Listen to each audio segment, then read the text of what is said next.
Hi, everyone. How are you? I hope you're having a good Advent. I hope it's being productive for you in many different ways, especially spiritually.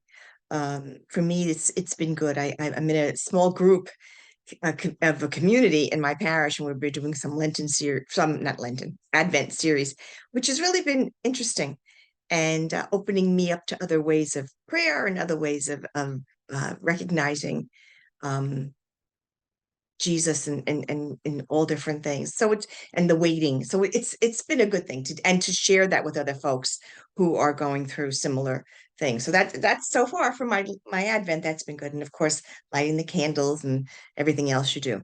So this Sunday is Gaudete Sunday, which we would light the pink candle.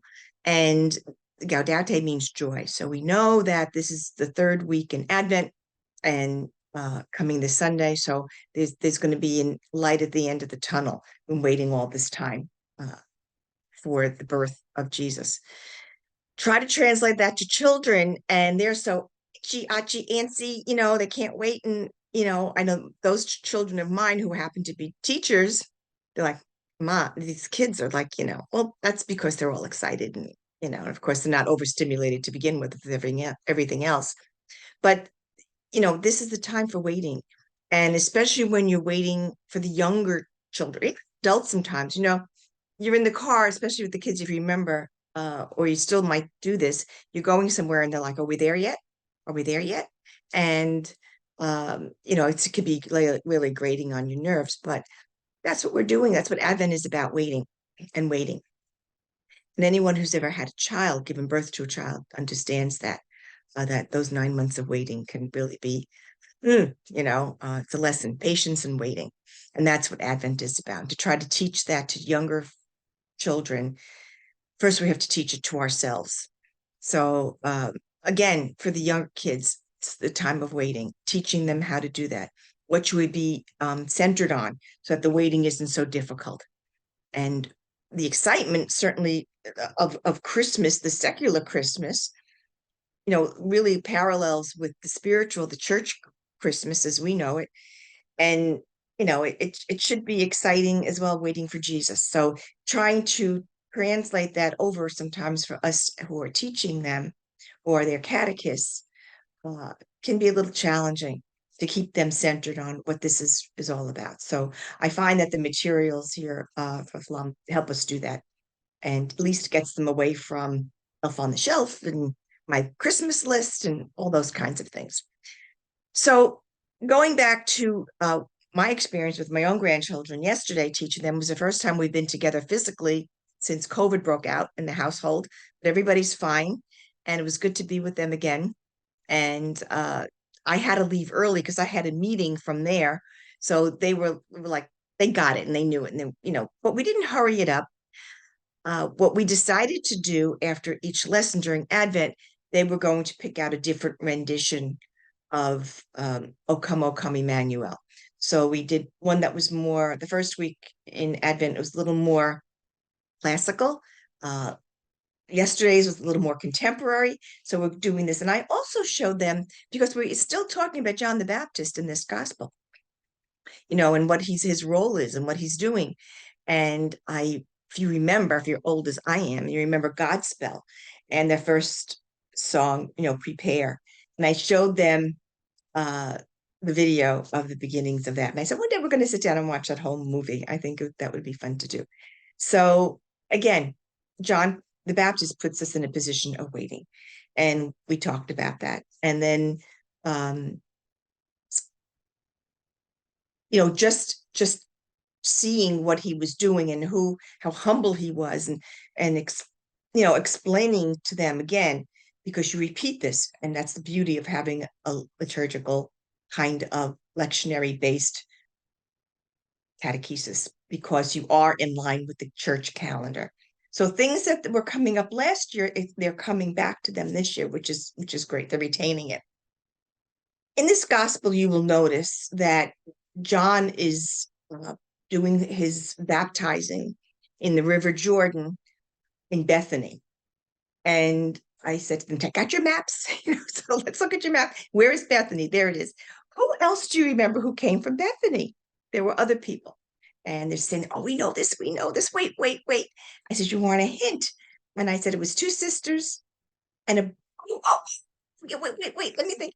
And a brother. Oh, yeah, the guy who Jesus raised from the dead, the guy. So Lazarus, yes. And his two sisters. Oh, Mary and Martha. So, trying to, go back and remember and still making those little connections are really important, and it helps them to remember. And you want them to know facts, absolutely, but facts that make sense, not for the sake of just knowing it, but for the sake of bringing it from your head to your heart. And of course, you can go in all different tangents because it's so filled and so rich.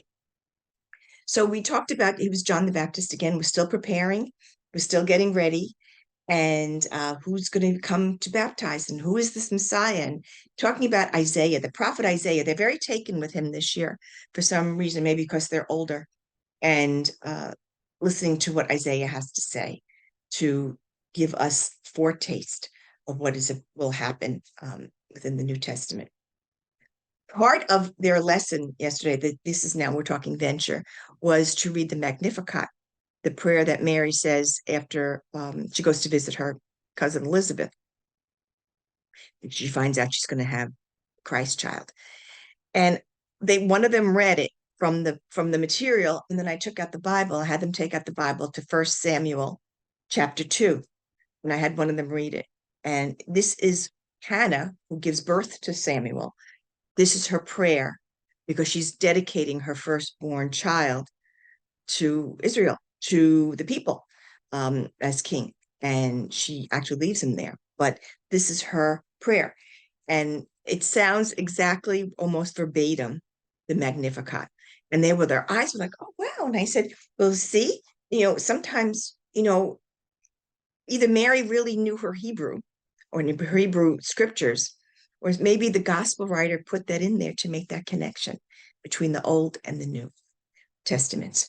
So I said, there's so many little things like that in the Bible. It's so cool. So they really enjoyed that. And of course, Magnificat was their word for the week. And then we talked about, and a lot of things we talked about yesterday had to do with school, and who's the popular one. That theme comes through again, and this gives them a safe place.